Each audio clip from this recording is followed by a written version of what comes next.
What is up? What is up? Hello, thank you for joining. My name is Anthony Dapolito III, and this is Dream Big Daily of Dream Big and Co.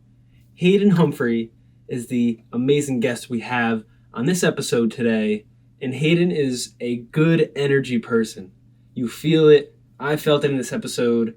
That's why he is a life coach, helping uplift others, help them find their way, get unstuck, and even you can say he did this to help himself in some way, shape, or form because he was once stuck. He was once a people pleaser. He was once in the corporate world and did not like it.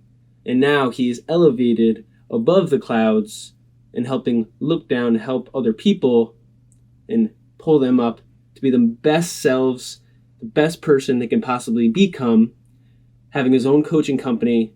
Very awesome person as we dive into the realms of mindset, psychedelics, startups, his journey. And it's really fun. I really enjoyed this episode deeply. I know you will. Keep it concise and shop it off there. Get into the episode, enjoy yourself, and I'll see you soon.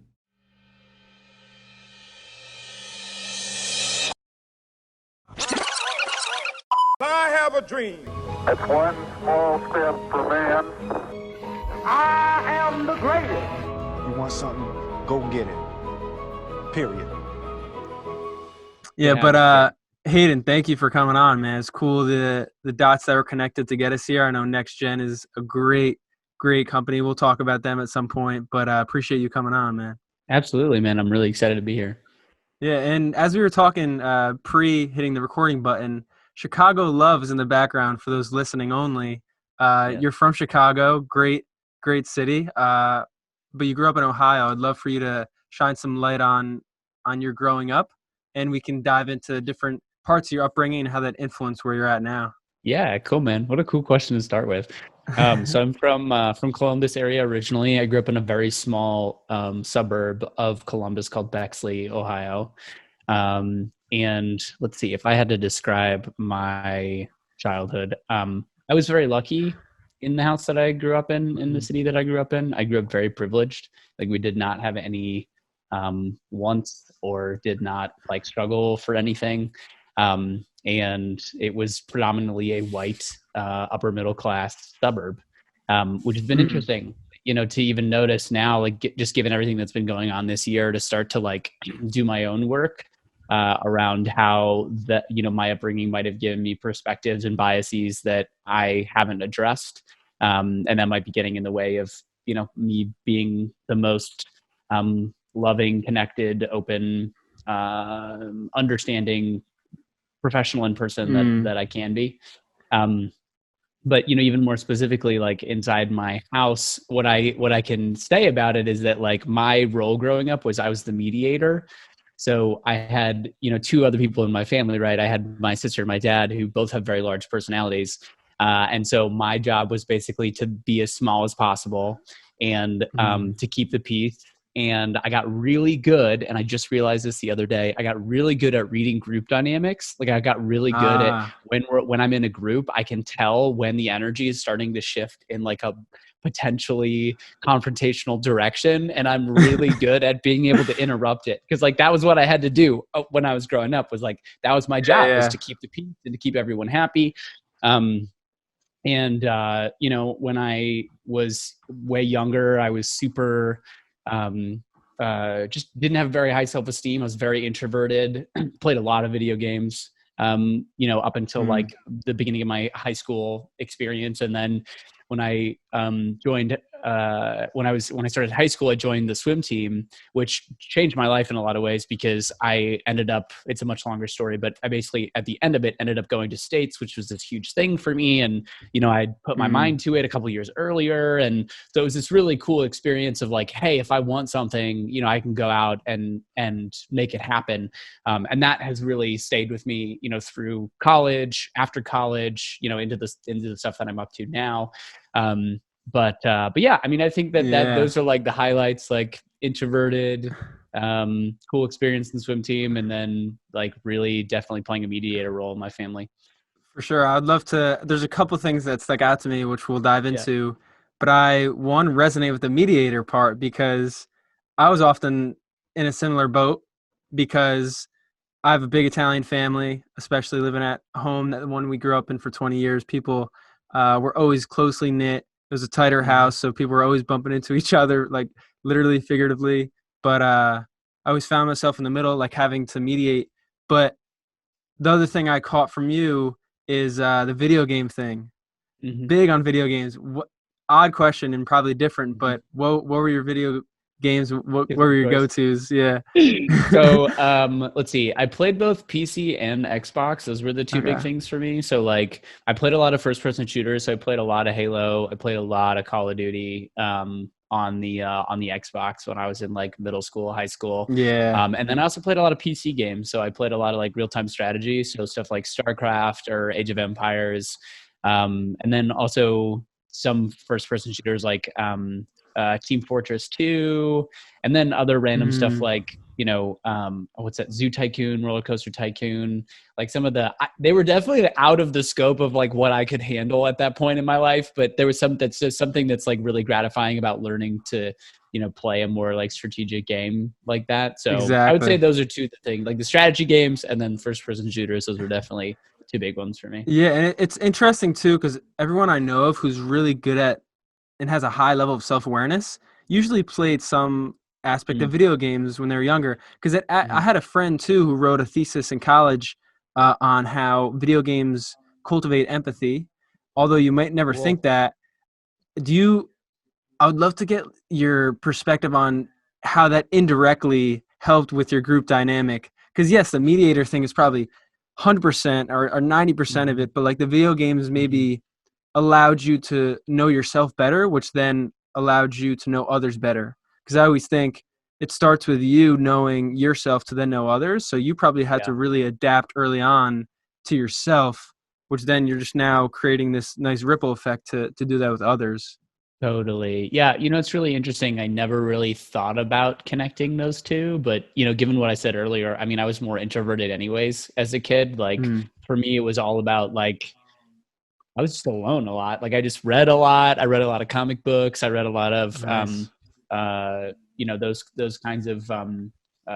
those kinds of books, and then played a lot of video games. So I spent a lot of time by myself, and I think like when you spend a lot of time with yourself, regardless of what the activity is, I think you start to understand more about like your own dynamics and how you relate to things. And there's also a level of like uh, I don't know, like strategy or being able to notice the different factors that impact an outcome. Like I think even you think about like strategy Yeah. games, like there's a lot of different things where you have to be thinking in the back of your head, like, okay, I'm doing this, I'm focusing on this, but there are also these other things at play in the background that like I have to keep if front of my mind. And I think even in group dynamics, that's a piece of it too, is it's all pattern recognition. That's literally all that it is. It's Exactly. all pattern recognition. And so like anything that you can do to like hone that skill further, I think is better. Mm. And so yeah, I think I hadn't considered that before, but I can definitely see that like contributing to my pattern recognition. And now me like knowing a lot of that and like having a lot more awareness around what those patterns are, being able to share it with people in a way that's like digestible and Mm. people can understand it. Yeah, you got your reps in early, for sure. Yeah, I, yeah, exactly. I uh I find it so fascinating. And then the other thing that I would like to play off of is what you said with introvertedness, Mhm. because basically the thing in short summary is mental models and second third order thinking and like Mm, principles too. That's sort of like mental models your way of making amends of the world, and then your principles and second third order thinking is like, how do I best manage that and how will it play out? So it's like you were mm, really in a way like getting your course runs on all of that, and which is like the tech world nowadays, business world, that's all they talk about, especially on Twitter. um mhm, but diverging from that, I would love for you to go into the story. I know you said it was a long one of mhm. your journey with swimming, because not Yeah, only is it grueling, yeah, but it's a lesson teacher, and state totally, championships man. is something you mentioned. So Yeah, so it's so funny. So, when I when I was going into high school, my parents were like, "You have to pick a sport." They're like, "You don't have a choice. Like, you have to pick a sport." And it's because I was just playing so much video games. I was playing so often, so much. They were like, "You have to pick something." Totally get, I totally get it. And, at the time I was like, this is dumb. I don't want to do this. So I was like, I guess I'll just pick swimming because I had done it when I was way younger.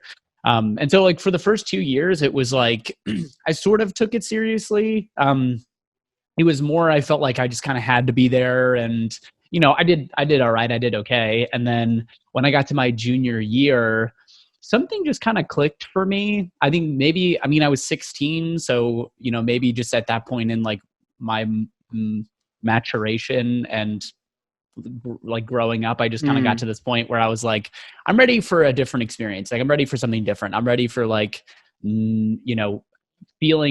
feeling a higher sense of self-esteem and feeling like I fit in, and feeling like I, can go out and connect with people and be confident, in myself. And so I decided at the beginning of junior year, very consciously, I was like, I want to go to States at the end of my senior year. I was like, that's what I want to do. I was like, I want to make it to States. That is my goal. That's the thing that I want to accomplish. And so all through junior year, and then all through the summer between junior year and senior year, like that was really the thing that I was focused on. It was like everything else just kind of like collapsed. And I was like, this is the thing, that I want to create. And this is the thing that I really want to achieve. And so it was hard, but it felt good because it was in service of a purpose. And I was very clear on the purpose, and I felt very bought into the purpose. And so the hard work, it didn't really feel like it was hard, but it wasn't grueling. It didn't feel like I was pushing uphill or pushing through resistance. It felt like this very easy flow of energy outward that just felt very aligned and felt really nice. And, I started seeing a difference. Like I was doing a lot of weightlifting. I was swimming a lot, like multiple hours a day. So like just from a physical perspective, I was getting very in shape, which helped swimming a lot. can shred you up. Yeah. Yeah. It just helped a lot with my confidence. And I found I was like, oh, like people are noticing me. Like I'm having these conversations with people that I never had conversations with before. And I feel more confident, in myself. And so, I go through my senior year and end up, I win. It's sectionals, regionals, and then districts. Is that right? Sectionals and districts? No, sectionals, districts.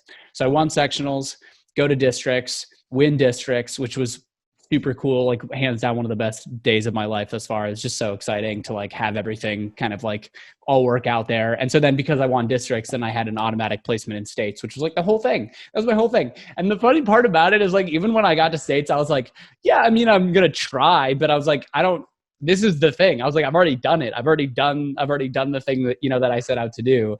And so, I think for me there were some really great aspects to it, and I'm happy to go into this part two, like now looking back and seeing how this whole experience, absolutely. The benefit from it was like, oh, I realized like, hey, I'm capable of creating these things. If I really put my brain to something and I really want to go do it, I can do whatever's necessary to go out and make that thing happen. The darker side or the downside of it was basically I started to correlate achievement with belonging. And so I was like, oh, if I work really hard and if I achieve things, then I belong. Like then I have a place, then people notice me, then people like me.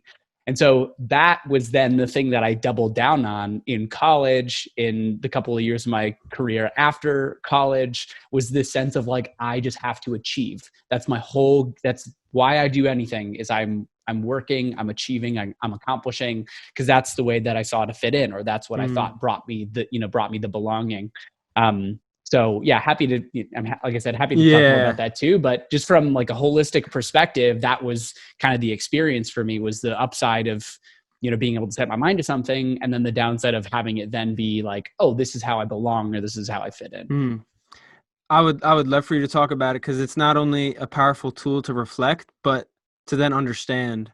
And I'm happy that we're both thinking the same thing, or that we want to talk about it more. Because for me, when you talked about how you got more confidence physically, that's amazing. And that's like where you want to get to, eventually get to a point where you're at inner confidence.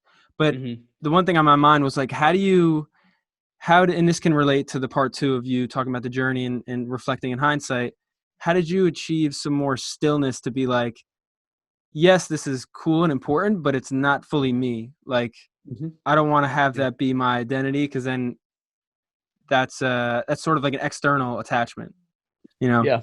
Yeah. It was years of anxiety and overwhelm and stress. I mean, the funny thing about it, one of the things that I sometimes, especially with clients, I'll talk about is this idea of winning strategy. And your winning strategy is the thing that you know how to do to create results or belong. And so for me, my winning strategy was if I just work really hard and if I'm nice to everyone, then I'll get what I want. That's how I win. I work really hard and I'm nice to everyone. And different people have different flavors and versions of that. But the piece about it is that it's inherently limited. It doesn't actually work. Especially being an entrepreneur and running my own business, like that strategy falls flat very quickly. Because if you're just trying to get people to like you as clients in sales conversations, like they're not going to go anywhere. You're not going to make enough money, and your business just inherently is not going to work. And so, to your point of like, how did I get enough stillness, was I put myself, whether consciously or unconsciously, I put myself in a situation where I had no choice but to directly confront the limitations of this winning strategy that I developed in high school. And I started to realize like, oh, wow, this doesn't work. This doesn't work for results. This doesn't work for me on a day-to-day basis from a well-being perspective, because then I'm constantly overwhelmed because I'm more focused on doing things than I am on being present. And then I am on what's actually going to move me forward versus just being in action and being in a bunch of activity. So I was constantly overwhelmed, constantly stressed out, constantly anxious, feeling like I wasn't able to bring my full authentic self to relationships. Because again, part of that winning strategy was I have to be nice to people. That's part of what I do is I'm just nice to people. Even in this situation where I'm like, I don't want to be nice, or I don't want to just let this thing go. My winning strategy was like, let it go. So I think it was putting myself in a situation where I very quickly realized the limitations of it. And then the other side was after I've realized, hey, this doesn't work anymore, I then have to look at, okay, what's next? And how do I create something different? How do I create a different strategy and a different approach to what I'm doing that has me winning and also enjoying the experience of winning and creating those results? And, a lot of that comes down to like therapy. I'm a huge advocate for therapy. If you've never been to therapy, go to therapy. Therapy is like is the best thing ever. But I did a lot of therapy, and I've worked with a coach for the last 3 years, which has been incredibly, like, I wouldn't be where I am, even close to where I am, if I wasn't getting supported by this coach. And I've gone through transformational programs like Landmark. Last year, went to Costa Rica. I did an ayahuasca retreat for 9 days. Wow. And looking at different tools, because that's what I see it as. It's the tool to get more clear on like, how am I getting in my own way? Where are my blind spots? What am I not looking at? All of those things have done a lot in helping me create just a more well-rounded and peaceful experience of my life. Yeah, there is so many words that were just ringing because I like the blind spots, getting out of your own way. You are helping people do that, but it's so amazing to hear that you're in a position to help people do that, but you also have those people in your life as well. You're a coach, you're a success coach, but you have a coach as well. And it's a humbling thing, but it makes all the difference for when you want to catalyze your own actions. And I would love to hear about, because I've been to Costa Rica, but that ayahuasca experience. Yeah. Because everything's a tool, like you said, but with a combination of traveling and then that type of exhilarating experience, I would love to hear like what you both went through and what you learned from it when you were there. Yeah. Well, I mean, I think the thing that I'll say first and foremost is like, one of the things that I'm realizing I'm more and more passionate about is actually talking about spiritual medicines and plant medicine, because I think outside of the stigma of it and people that would, I don't know why you would ever want to abuse ayahuasca. I don't think that sounds terrible. But outside of the stigma and outside of what people think about it, it's an incredibly powerful tool for creating transformational change in a very short period of time. And when you I want to cut you off for a sec, because that's what I've seen, as I'm someone who enjoys watching people get out of their own way. I don't like the word quick, because when things happen just like quick, it's sort of like people want to take shortcuts. But this tool of psychedelics or spiritual medicines, plant-based medicines, like it expedites the process, and it's sort of like this is what your body wants at times if used correctly. But I completely agree, and it's interesting because someone who went to therapy, but now you're a success coach, that stuff sometimes takes years and years. But these tools that you're alluding to can make things happen in just like 10 times divided by 10, like maybe a month's time. Accelerated. It's extremely accelerated. So I was trying to think of as you were talking, I was trying to think of an analogy. So if you think about our identity, so who we believe ourselves to be and the strategies that we use in our lives to get what we want, imagine it's like a house.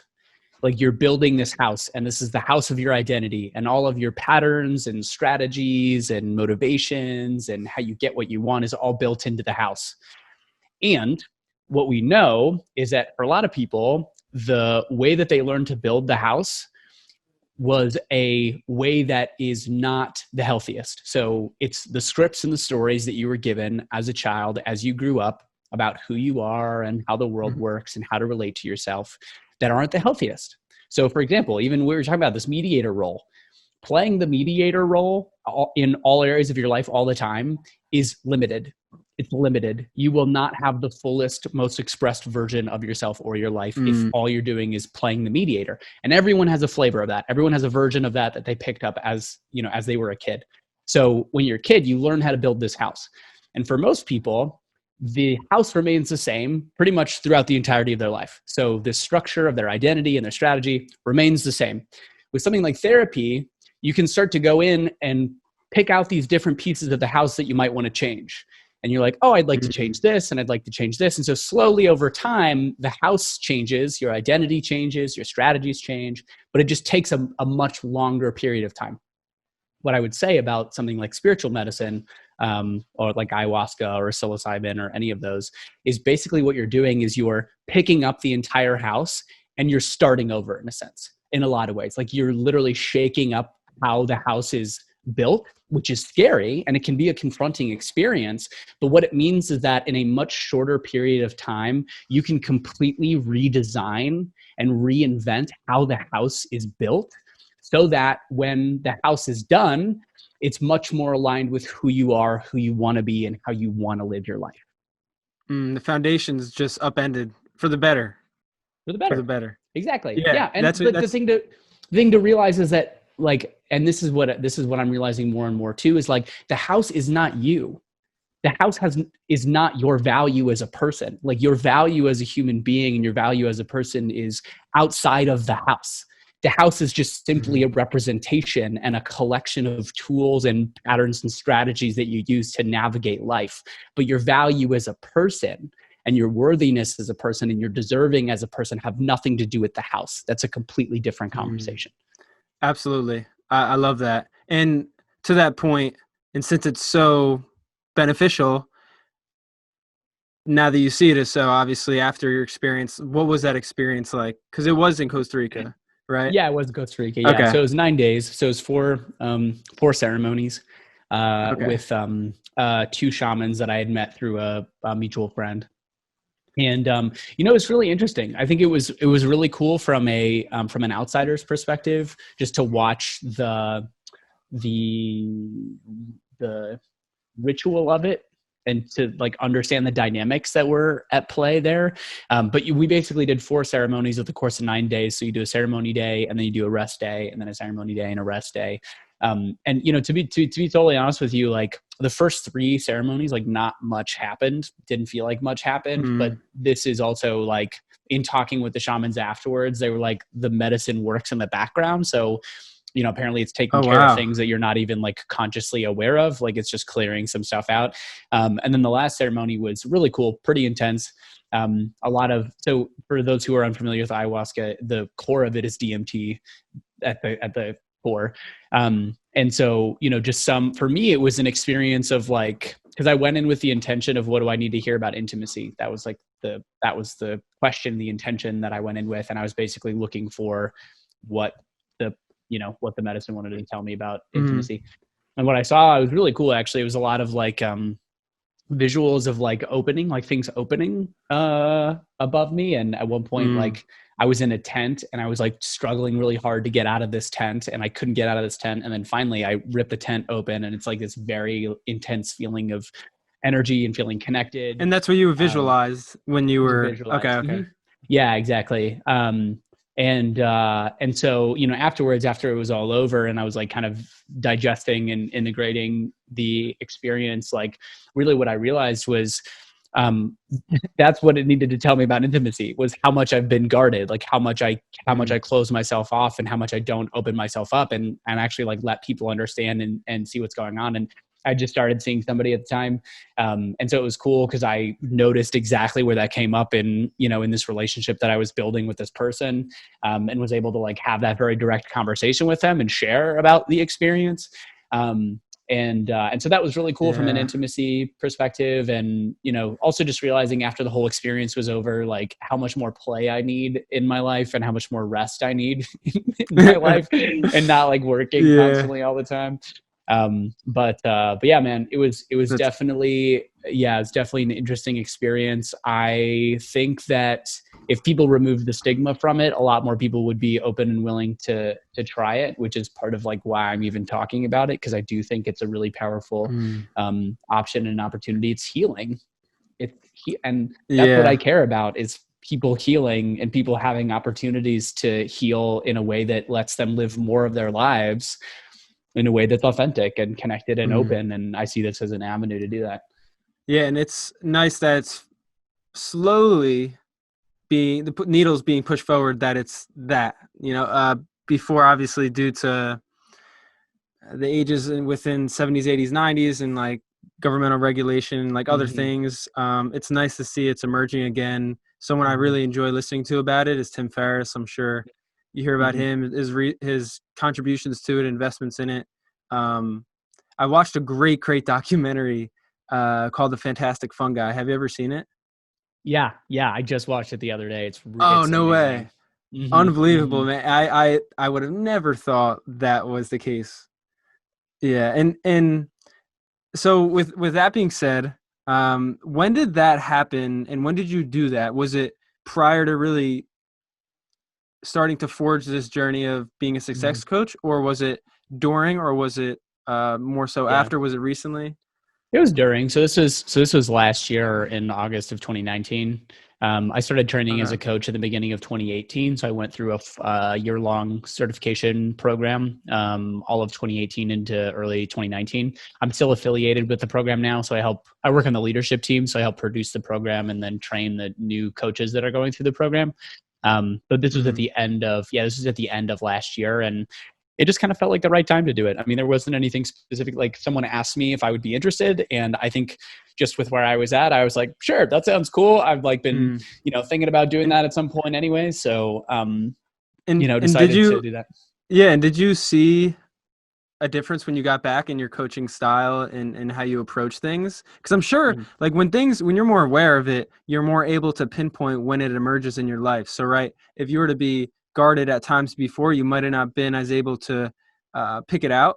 But now that after this experience and then going into your field of work, now it's like when it comes up, it's like, all right, I got to be cognizant not to overdo that too much. Yeah. Well, I think what I'll share is, like any tool, there's a question of effectiveness.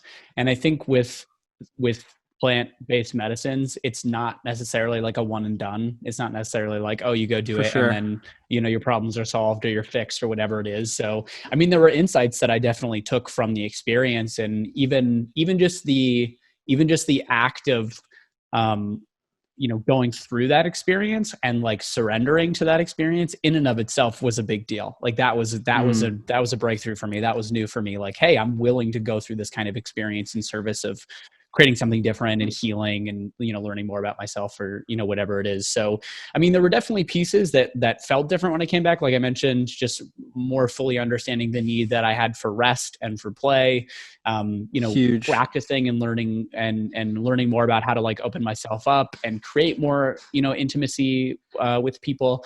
But, those are patterns that like I've been practicing for almost 3 decades. Right. So like the process of going back through and starting to break those up, it just takes time. It's a very strong muscle, like the guardedness piece, the defensiveness and the performance and the people pleasing. It's just a strong muscle. I've just been working it for a long time. And this other muscle that I want to create, which is more authenticity, it's more vulnerability, it's more openness, it's just being, with people, it's just weaker. So I just got to put more intentional focus and practice into showing up that way, in service of not using that other stronger muscle.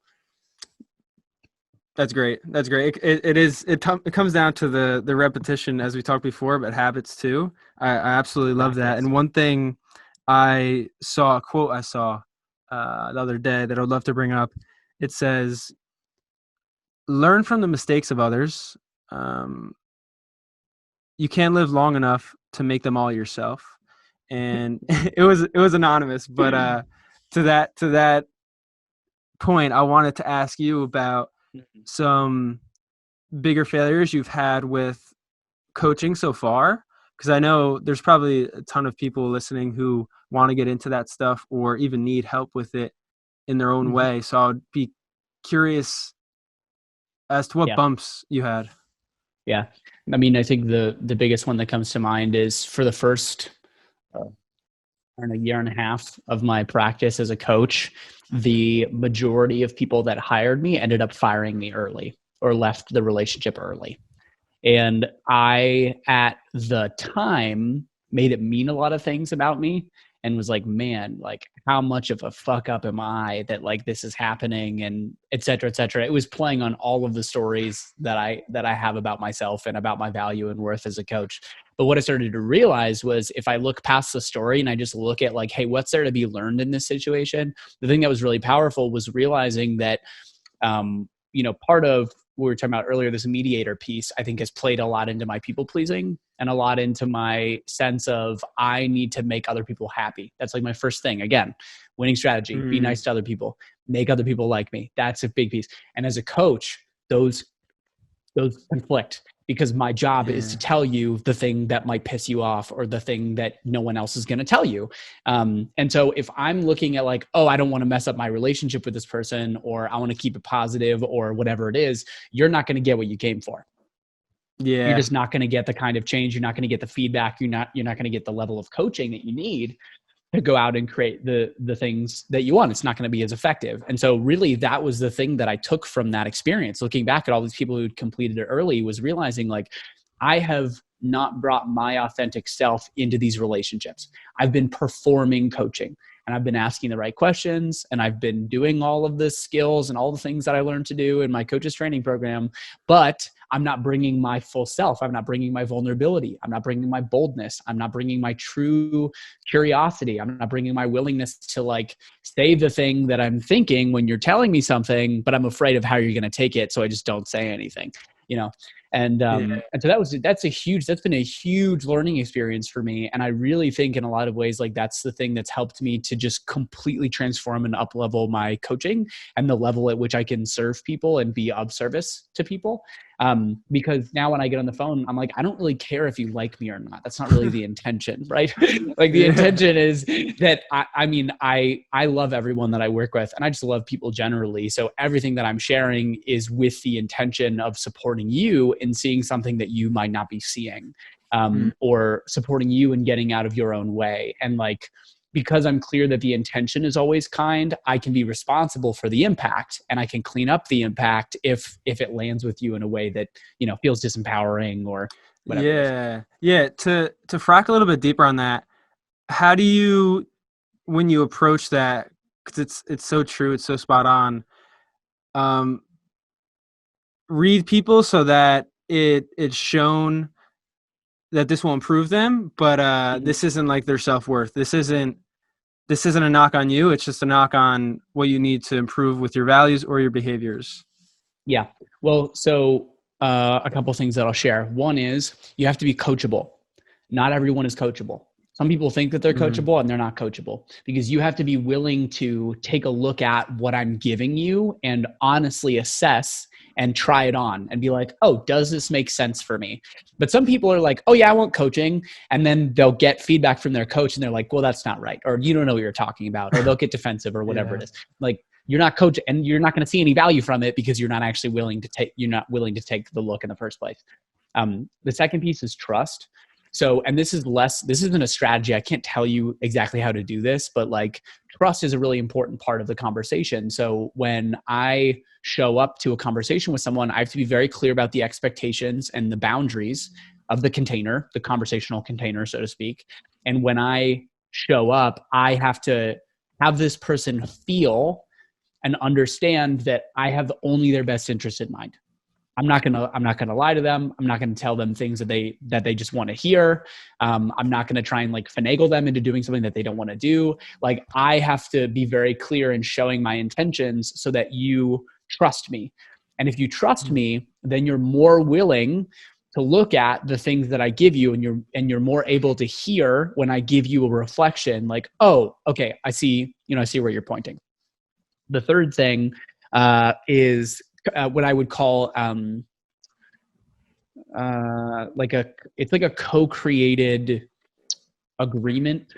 So if I'm in a conversation with you, for example, and we're coaching, and I'd say, Anthony, I have a reflection. It's a little bit bolder. Are you open to me making this reflection? And you say yes.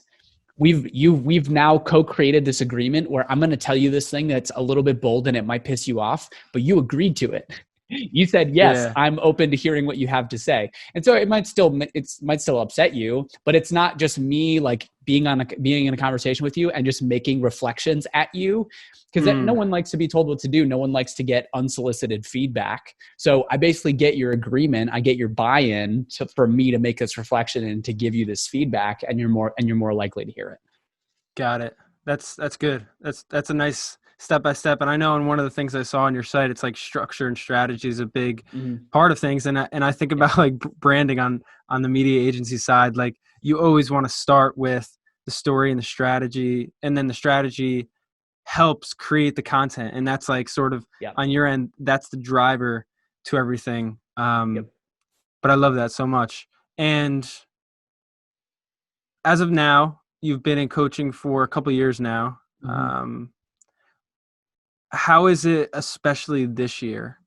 Like, I know people can be financially limited, but I'm sure there's more truth, right? There's more people are upending the foundation of their house, or like they're being forced to, right? So have you had more people come to you? Yeah. So, it's been an interesting year. A couple things that I'll share. One is, at the beginning of the pandemic, I actually lost a fair number of clients, just with concerns about money. And a couple of my clients, unfortunately, had lost their jobs. And so, that was kind of I think everyone was just kind of like, what the hell's happening? Just a lot of panic and fear. But what I have found, especially in the last couple of months, is that people are in a position where they're now much more open and looking for this kind of support, because from a coaching perspective, an objective coaching perspective, everything that's happening right now is a set of circumstances. So let's say at the beginning of the year, Anthony, you were like, I want to create my business, and so that I'm making 6 figures at the end of the year. That's a commitment. It's a commitment that you've made to yourself. It's a commitment that you've made for your business.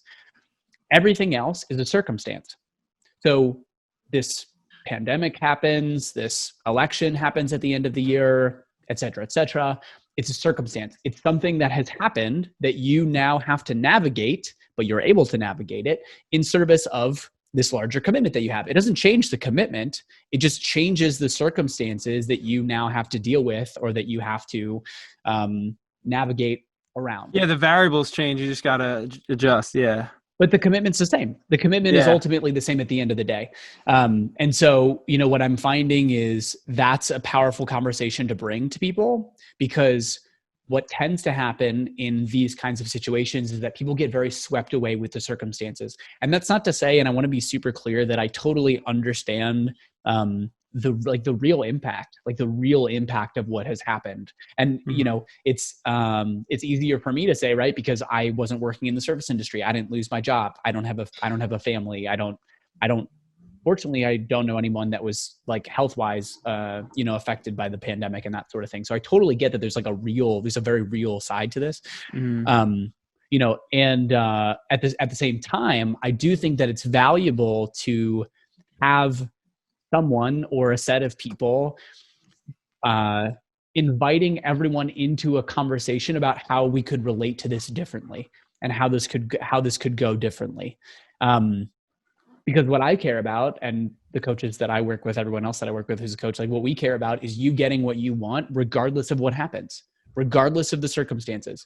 I want to stand for you getting the things that you want. And likely it's going to take a different set of strategies. It's going to take a different plan. It's going to take you showing up differently, just given what's happened this year and how much everyone's plans have kind of gotten thrown up in the air. But it doesn't change the nature of the conversation.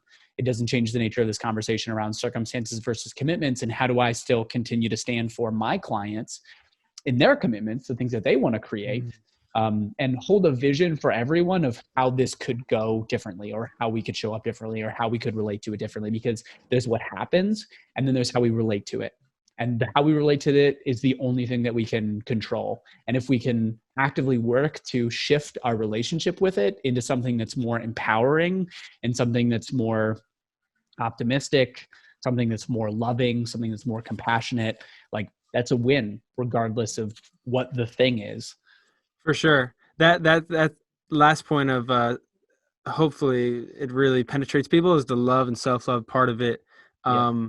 Which is then is cultivated through whatever tool you use, whether it be therapy and medicine or really powerful coaching. I definitely felt that myself this year, but that's it reminds me of the quote, like your what you said and so well articulated is Tony Robbins in saying, "Be committed in your decision, but agile in your approach." And like the system, the approach, the model is the most important thing, but it has to be sort of anti-fragile. So it gets stronger with more pressure, which is like, how the heck do you do that? But it comes through like all of this practice. It's the inner work, right?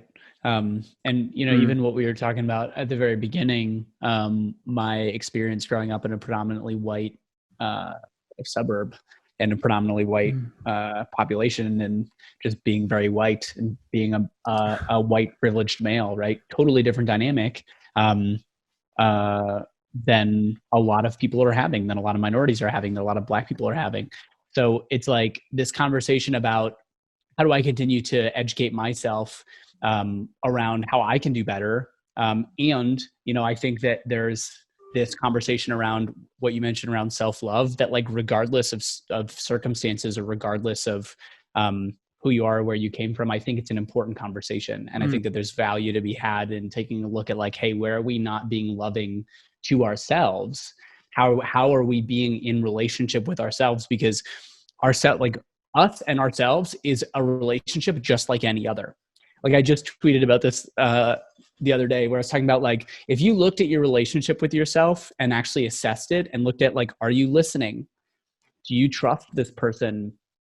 Are you willing to say the bold thing? Are you supporting them when they need it? Like if you actually assessed your relationship with yourself, it would tell you a lot about the current problems or the current things that you're struggling with in your life.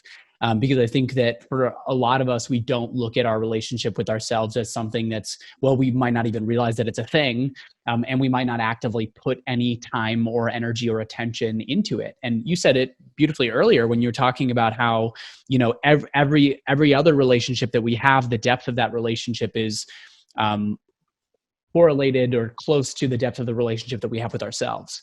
And so, I think that's just something that comes up for me, occasionally, is looking at like, what's my place in this whole conversation, or especially around like personal development and self-help, because I think sometimes what can happen is it turns into this very like upper class privileged conversation about manifestation and like, those Yeah, sorts of yeah, things. yeah, And like, exactly. I get it. Like it's a population that can use support and it's great. And the tools are really awesome. And like what I'm passionate about is how do I take these things and create content, create tools, create experiences and perspectives that regardless of what your experience is in life, regardless of where you came from or what your background is, like you hear something in it for yourself. Because Mm. ultimately, we're all human beings. We're all biologically built the exact same way. We all want the exact same things. We all function very similarly. And so, I think being able to bring that kind of conversation around relationship with self and how to be more intentional about it can be really powerful. Yeah, those checkpoints are really awesome. I actually saw something on Twitter too the other day. This guy said, "Talk to yourself the way you talk to your dog," and like Yeah. talking about like self love, like in that, and that's nice. And obviously, there's aspects of you, and you have to be like a drill sergeant with yourself.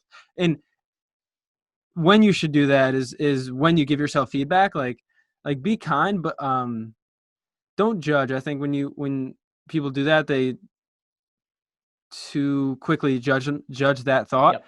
Uh, but what you brought up with those checkpoints in that tweet is people aren't fully honest when they do the report on themselves, which goes back to a long laundry list of things, which I'm sure you see in all your clients. But Mhm. yeah, Mhm. I would love for people to, and we'll get to that. Follow you on Twitter. We'll plug it. But Yeah. I even see like on LinkedIn too. You're big. Are you just focusing on LinkedIn and Twitter a lot now?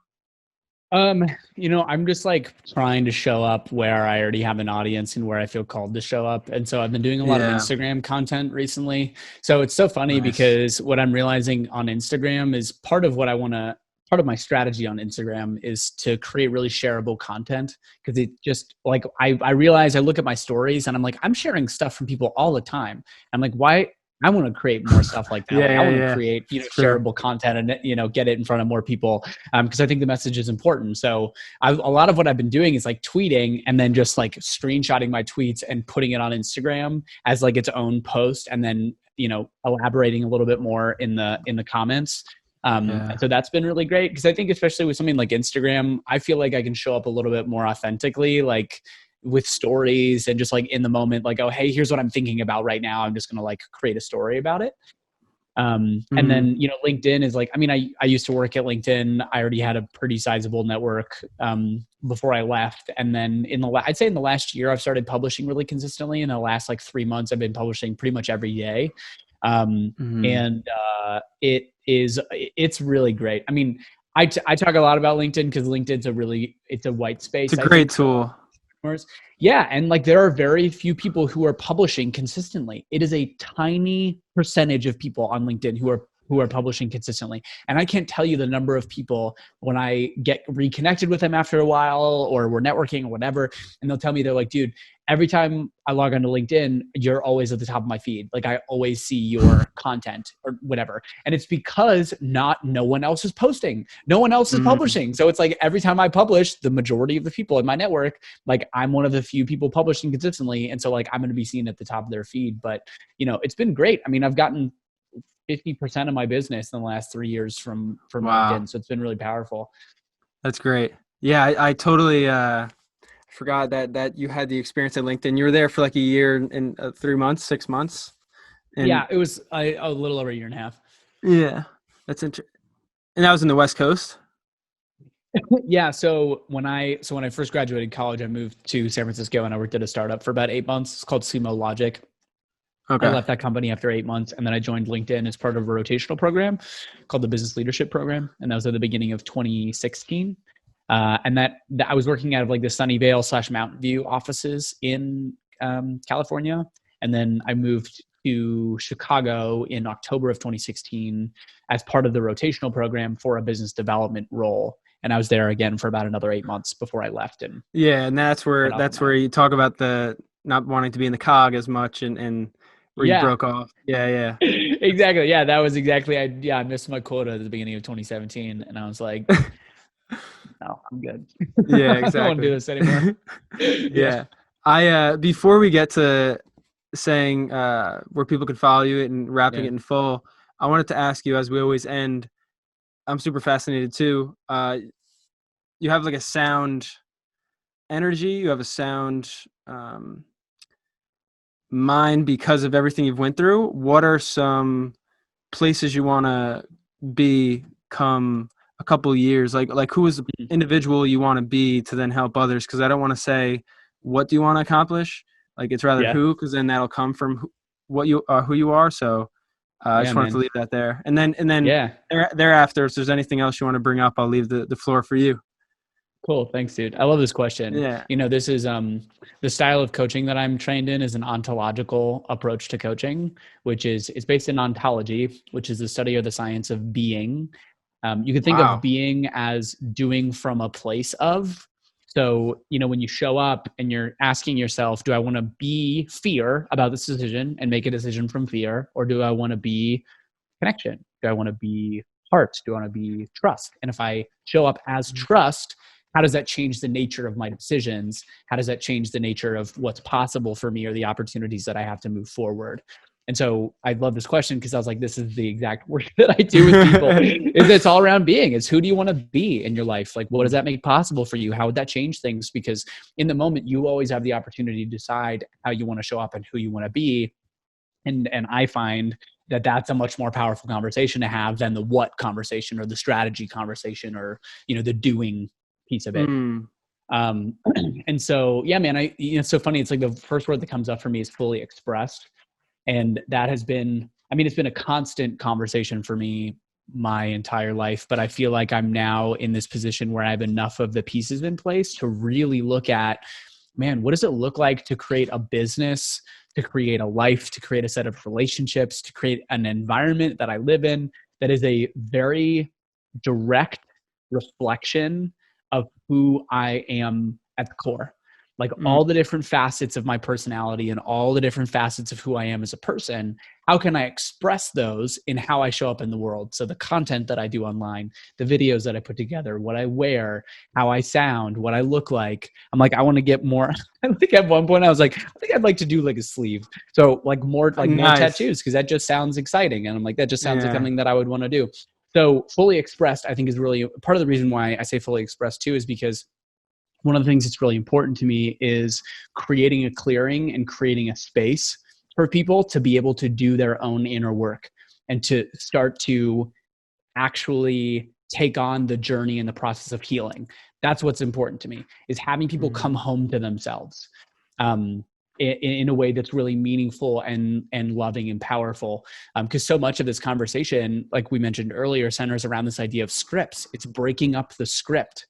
What does it mean to live an unscripted life where your decisions, your goals, your vision are not dependent on where you came from? They might be influenced by, but not dependent on, and you're more in the driver's seat. Like you're actually the person that's the creator of your own life. You're intentionally designing every facet of it from the top to the bottom, because everyone's capable of it. Everyone, has the opportunity to do it. Some are starting in a different place than others. But for me, it's that fully expressed piece is really important. Being the leader that creates that kind of space. Like kindness is really important to me. I think that kindness is always an option in anything that you do. Kindness is, you can always be kind always. And just like showing up as an example, and hopefully, as a spark for other people to take on their own work. Because dude, this is the game. I'm like, talk about results, talk about business, talk about whatever you want. To me, the only game that matters is the game of you coming home to yourself and of you healing yourself. It's literally the only thing that matters. Yeah. I had a conversation the other day where it reminds me of, like, you want to be the character in The Alchemist. Sort of the exact thing. So yeah. And that's so full circle with the house and everything. I love that. I'm excited to see the blossoming into that and the continued repetition of sharpening your own sword. And it's good stuff. I mean, you have a powerful energy. So I'd love for people to get that same stuff on following you on social media. So I know Twitter is probably your name. LinkedIn is your name. But if you wanted to give the handle for Twitter, people can follow you. So on Twitter and Instagram, my handle's Hayden as himself. And then Nice. on I like yeah, it. and then on LinkedIn, it's just my name. So you could also check out my website is just haydenhumphrey.com. But I would say Instagram and LinkedIn are the two where I show up most. And I'm now starting to like build, more activity on Twitter. So Cool. I'll make sure to put that below. Man, I appreciate you so much. Appreciate the work you're doing. yeah. It was awesome to Thank hop you, man. on. This is an awesome conversation. I love these kinds of conversations. So thanks for like creating the space and the opportunity to be able to have it. Absolutely. You got it.